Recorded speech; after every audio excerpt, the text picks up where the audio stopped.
Hey guys, welcome to Aishu vlogs. இன்றைக்கி நம்ம வேர்ல்டுலேயே ரொம்ப மிஸ்டீரியஸான ஒரு பிளேஸை பற்றி தான் பார்க்க போகிறோம். அதுக்கு முன்னாடி என்னோடய சேனலை மறக்காமல் சப்ஸ்கிரைப் பண்ணிவிடுங்க. வாங்க ஆழ்கடலுக்குள்ளே என்ன இருக்குன்னு பார்ப்போம். ஒரு நிமிஷம் கற்பனை பண்ணி பாருங்கள். நீங்கள் நடுக்கடலில் இருக்கீங்க. அதுவும் ஒரு ஷிப் மேலே நின்றுட்டு கீழே பார்க்குறீங்க. எங்கே முடியுதுன்னு தெரியாத அளவுக்கு ஒரு ஆழமான கடல். ஆனால் அந்த கடலுக்கு கீழே 11 கிலோமீட்டர் ஆழத்தில் கொஞ்சம் கூட சூரிய ஒளியே படாத ஒரு இடம் இருக்குது. அதுதான் மரியானா ட்ரென்ச். இதை தமிழில் மரியானா ஆழின்னு சொல்லுவாங்க. இதுதான் பூமியின் மிக ஆழமான இடம். இன்னும் பயங்கரமான உண்மை என்னென்னா, விண்வெளியை பாதி மனிதர்களுக்கு தெரிஞ்ச அளவுக்கு கூட இந்த இடத்த பற்றி இன்னும் தெரியலை. ஸோ இன்னைக்கு இந்த மரியானா ட்ரென்ச்சை நம்ம எக்ஸ்ப்ளோர் பண்ண போகிறோம்.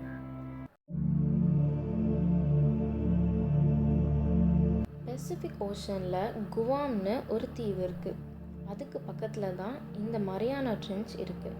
இதோட டீப்பஸ்ட் பாயிண்ட்டை சேலஞ்சர் டீப்னு சொல்லுவாங்க. இதோட ஆழம் சுமார் 11 கிலோமீட்டர். சிம்பிளாக சொன்னால், மவுண்ட் எவரெஸ்ட்டை எடுத்துகிட்டு போய் மரியானா ட்ரென்ச்சில் போட்டோன்னா அது முழுசாக முழுகிடும். இந்த மரியானா ட்ரென்ச்சில் ஆழம் மட்டும்தான் பிரச்சனையா அப்படின்னு கேட்டால் அதுதான் இல்லை. அதை விட ஆபத்தானது இதுக்குள்ளே இருக்கிற ப்ரெஷர். இப்போது நம்ம மேலே நார்மலாக இருக்கிற காற்றழுத்தத்தை விட 1000 மடங்கு அதிகம். அதனால தான் ஹிஸ்ட்ரியில் ரொம்ப கொஞ்சம் பேர் தான் இந்த மரியானா ட்ரென்ச்சுக்கு போயிருக்காங்க.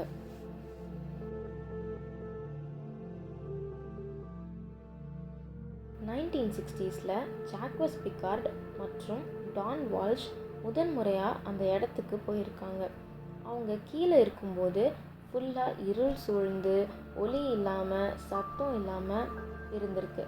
ஆனால் அவங்க அங்கே பார்த்த விஷயம் சயின்டிஸ்டை ரொம்பவே ஷாக்காக வச்சிருக்கு.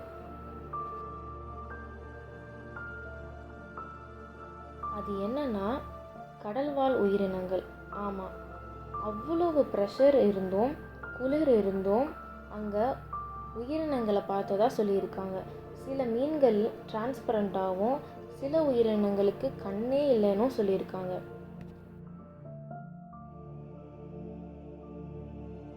மரியானா ட்ரென்ச்சோட பாட்டமுக்கு போன மனிதர்கள் ரொம்பவே கம்மி. ஏன் தெரியுமா? ஓஷன் டெப்த் எப்போவுமே அன்பிரடிக்டபிள் தான். சப்மரைனில் ஒரு சின்ன கிராக் விழுந்தாலுமே எஸ்கேப் ஆகிற chance almost 0. 2012 Titanic movie director James Cameron கூட சோலோ ட்ரிப்பாக மரியானா ட்ரென்ச்சுக்கு போயிருக்காரு.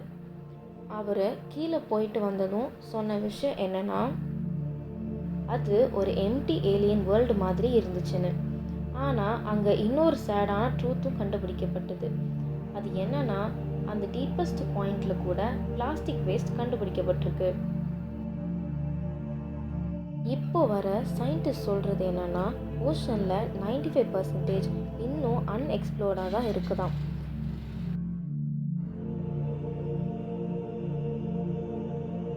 இந்த வீடியோ உங்களுக்கு பிடிச்சிருந்தா மறக்காமல் சப்ஸ்கிரைப் பண்ணிவிடுங்க. ஏன்னா இன்னும் இது மாதிரி பல மிஸ்டீரியஸ் மற்றும் இன்ட்ரெஸ்டிங்கான பிளேசஸ் அண்ட் டாபிக்ஸை எக்ஸ்ப்ளோர் பண்ண போகிறோம். அண்ட் ஆல்சோ உங்களுக்கு மரியானா ட்ரென்ச்சுக்கு போக சான்ஸ் கிடைச்சா போவீங்களான்னு கமெண்ட்டில் சொல்லிவிடுங்க. நன்றி, வணக்கம்.